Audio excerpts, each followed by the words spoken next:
afternoon. Good afternoon.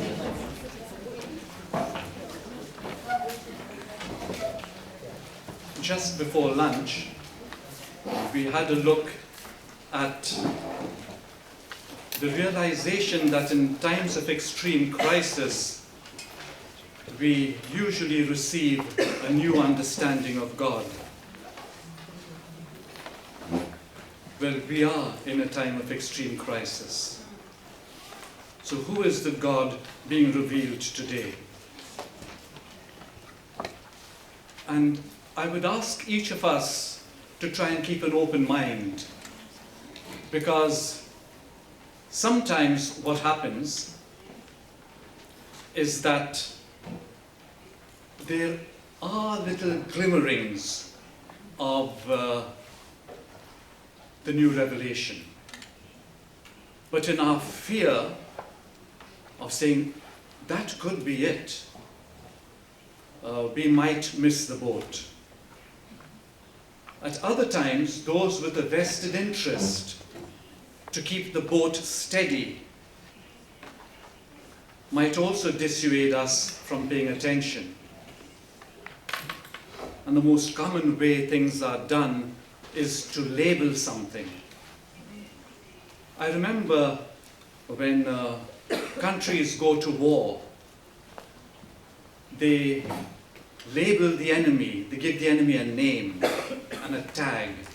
And that usually, the tag has the objective of making the enemy less than human. Once you see the person as less than human, you can do anything you want.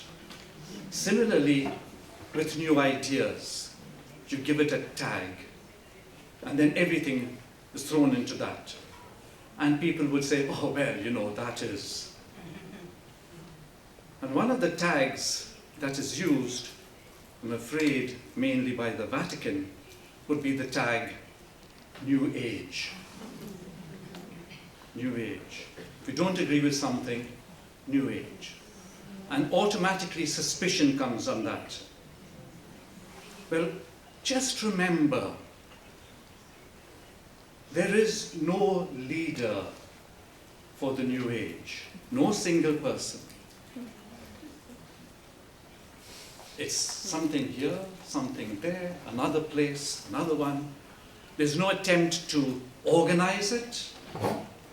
No attempt to coordinate what's happening. It's just bursting out in different places. Ignore it at your peril.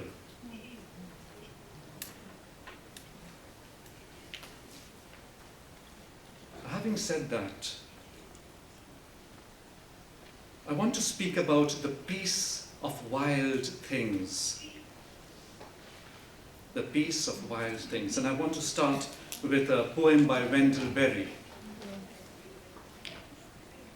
When despair for the world grows in me, and I wake in the night at the least sound, in fear of what my life and my children's lives may be, I go and lie down where the wood drake rests in his beauty on the water, and the great heron feeds.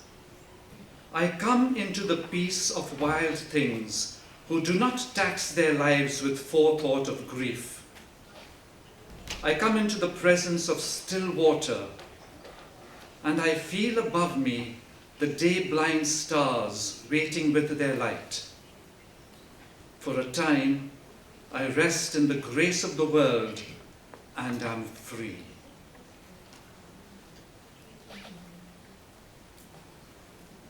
Occasionally, in the course of human history, a new worldview emerges that transforms society. Such a worldview took place when the disciples of Jesus were inspired by his life, inspired to believe in the radical transformation of the person and the world through love. There's a whole new worldview that was born at that time. During the European Renaissance, we again had the idea of progress through knowledge. A whole new worldview coming in. Then you had the dawn of science and rational thinking, and a way of looking beyond the superstitions that governed human life into the world of reason, ushered in by many of the big scientists, Copernicus and Galileo and Newton.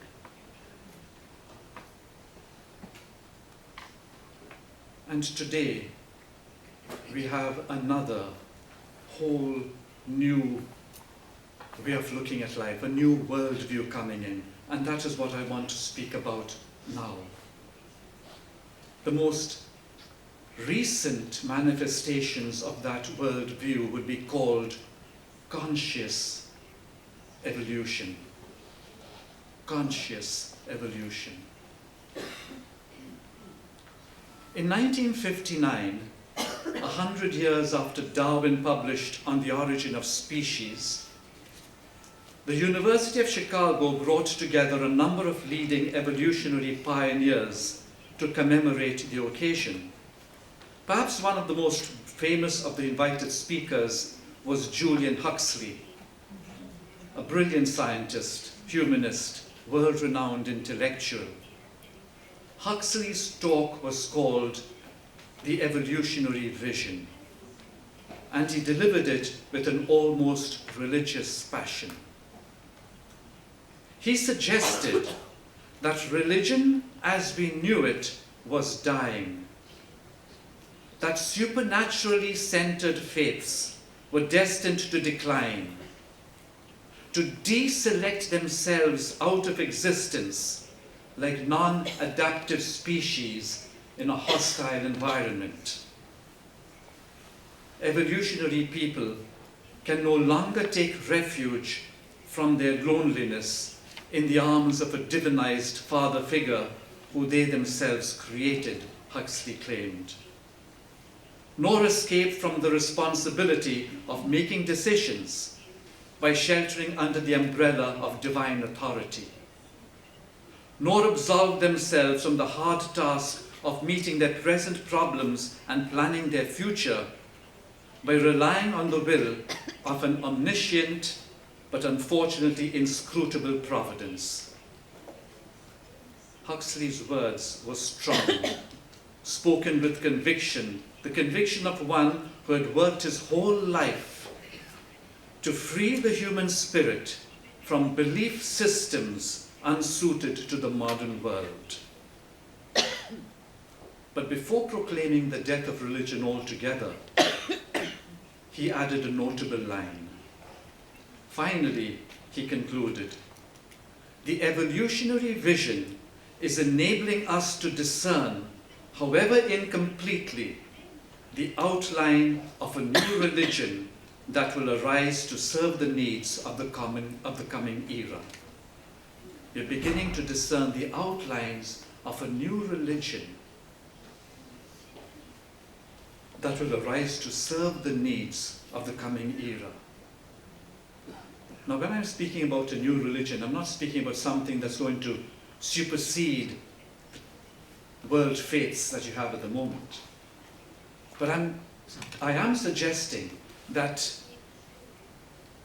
world faiths, in the light of what they see happening, in the light of the new knowledge, are revisioning their central messages.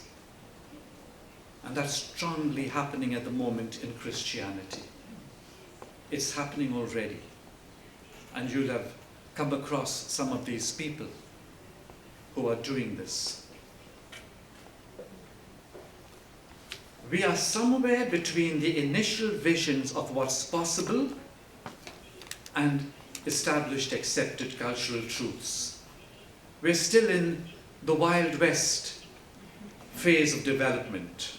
If you remember the American Wild West, we're still in that phase of development between the earliest pioneers exploring virgin land and homesteaders looking to settle down and build a new life on secured territory. So we're in there at the moment. Evolution is at its heart an inquiry into who and what we are as a species. Simply put, it is our origin story. You're aware of origin stories in many cultures. All cultures have their origin stories. How we came here. Where does evil come from? The battle between good and evil for the human being. That's there in all these cultures. Christianity took it from its Judaic roots.